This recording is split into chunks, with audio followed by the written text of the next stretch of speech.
एक ही टेबल पर बैठे थे और दुनिया सांस रोक के देख रही थी कि शायद अब यूक्रेन रशिया वॉर का चैप्टर खत्म होने वाला है। जरा सोचिए, दुनिया के दो सबसे पावरफुल और कंट्रोवर्शियल लीडर्स, एक तरफ अमेरिका के एक्स और फिर से प्रेसिडेंट बने डोनाल्ड ट्रंप, और दूसरी तरफ हैं रशिया के आयरन मैन व्लादिमीर पुतिन। दोनों एक ही टेबल पर बैठे थे और दुनिया सांस रोक के देख रही थी कि शायद अब यूक्रेन रशिया वॉर का चैप्टर खत्म होने वाला है।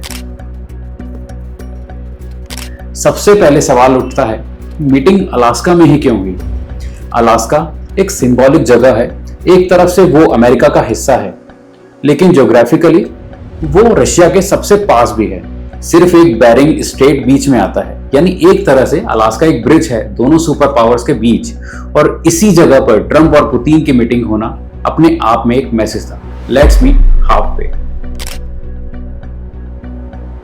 अब समझिए बैकड्रॉप। यूक्रेन वॉर को अब थर्ड ईयर चल रहा है। रशिया ने अपनी जगह बनाई हुई है, खासकर ईस्टर्न यूक्रेन में।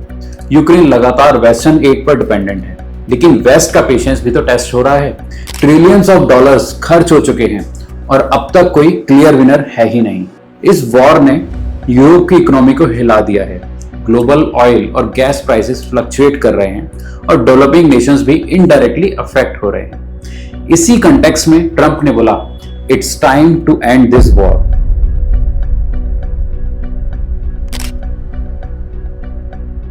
मीटिंग अलास्का के आर्मी जॉइंट बेस में हुई। रिपोर्ट्स के हिसाब से लगभग 3 घंटे तक बातचीत चली। बाहर से देखा जाए तो सब कुछ एक डिप्लोमेटिक स्टाइल में ही था। Red carpet welcome, military guard of honour, photo sessions, लेकिन अंदर के सोर्सेस कुछ और कह रहे हैं। डिस्कशन काफी हीटेड था। पुतिन ने अपना स्टैंस क्लियर रखा, रशिया अपनी ऑक्युपाइड टेरिटरीज छोड़ने को तैयार नहीं है, यूक्रेन को न्यूट्रल रहना ही होगा, नाटो मेंबरशिप का सपना छोड़ना होगा। ट्रंप ने इनिशियली सीज फायर की बात उठाई थी, लेकिन पुतिन ने मना कर दिया और फिर ट्रंप ने अपनी लाइन बदल दी, forget temporary ceasefire, let's talk about a final peace deal. यही वर्ड थे मिस्टर ट्रंप के, और यहीं से शुरू होती है नई कंट्रोवर्सी।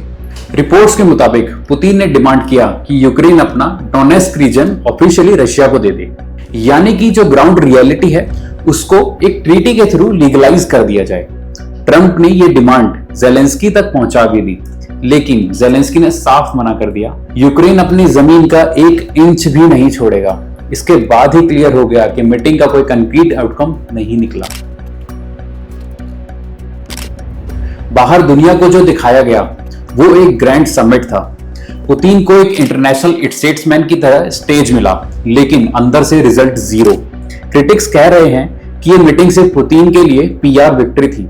एक ट्रंप एड ने तो प्राइवेटली बोला द समिट इज, लेकिन कैमरा के सामने ट्रंप ने कहा वेरी प्रोडक्टिव। ये कॉन्ट्रास्ट दिखाता है कि पॉलिटिक्स में परसेप्शन कभी कभी रियलिटी से ज्यादा इंपॉर्टेंट होता है। यूरोप में इन सब का मिक्स रिएक्शन देखने को मिला है। जर्मनी और फ्रांस ने बोला है कि यूक्रेन को स्ट्रॉन्ग सिक्योरिटी गारंटी चाहिए, वरना पीस डील का कोई मतलब नहीं होगा। ईस्टर्न यूरोपियन कंट्रीज जैसे पोलैंड और बाल्टिक स्टेट्स का कहना है कि पुतिन पर भरोसा नहीं किया जा सकता। चाइना ने अपना टिपिकल न्यूट्रल स्टैंस लिया, लेकिन एक तरह से रशिया का साथ ही दिया। इंडिया ने अभी तक कोई डायरेक्ट स्टेटमेंट नहीं दिया है, लेकिन इंडिया के लिए यह सब बहुत क्रूशियल है, क्योंकि ऑयल इंपोर्ट्स और ग्लोबल स्टेबिलिटी दोनों स्टेक पर है। और इसी बीच आपको बताते हैं यूएसए के लिए एक एम्बैरेसिंग न्यूज। अलास्का के एक होटल प्रिंटर में स्टेट डिपार्टमेंट के कॉन्फिडेंशियल पेपर्स मिल गए, जिसमें मीटिंग्स का पूरा शेड्यूल, कॉन्टैक्ट्स और इवन डिनर मेन्यू तक प्रिंट था। मतलब एक तरफ दुनिया की सबसे सीक्रेटिव समिट चल रही थी और दूसरी तरफ सेंसिटिव डिटेल्स एक रैंडम प्रिंटर पर छोड़ दिए गए। ये एक एम्बैरेसिंग सिक्योरिटी लैप्स था जो अब ग्लोबल गॉसिप बन चुका है। अब सवाल ये है कि ट्रंप और पुतिन दोनों को ही इस मीटिंग से चाहिए क्या था? पुतिन को चाहिए था इंटरनेशनल लेजिटिमेसी। वॉर के बावजूद वो एक रेस्पेक्टेड ग्लोबल लीडर की इमेज दिखाना चाहते थे। ट्रंप को चाहिए था एक डिप्लोमेटिक विन। अमेरिका के अंदर उन्हें दिखाना है कि वो एक डील मेकर हैं जो एक वॉर को खत्म करवा सकते हैं, लेकिन दोनों की जरूरतें क्लैश हो गई। पुतिन कॉम्प्रोमाइज नहीं करना चाहते और ट्रंप के पास लिमिटेड लीवरेज है। अब नेक्स्ट स्टेप होगा ज़ेलेंस्की का वॉशिंगटन विजिट।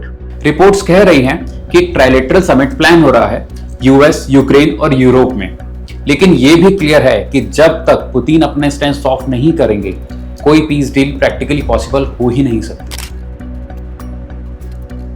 इन सबके बीच रिस्क ये भी है कि अगर यूक्रेन को प्रेशर में लाया गया तो वॉर और ज्यादा इंटेंसिफाई हो सकता है। तो अलास्का समिट का नतीजा सिंपल है, हैंडशेक हुआ, फोटो सेशन भी हुए, हेडलाइंस भी बनी, लेकिन असली सॉल्यूशन अभी भी बहुत दूर है। पुतिन ने अपना कार्ड खोल दिया है, ट्रंप ने अपना स्टैंस बदल दिया है, ज़ेलेंस्की अभी भी अपनी जमीन पर फाइट कर रहे हैं और यूरोप अपनी सिक्योरिटी की गारंटी ढूंढ रहा है।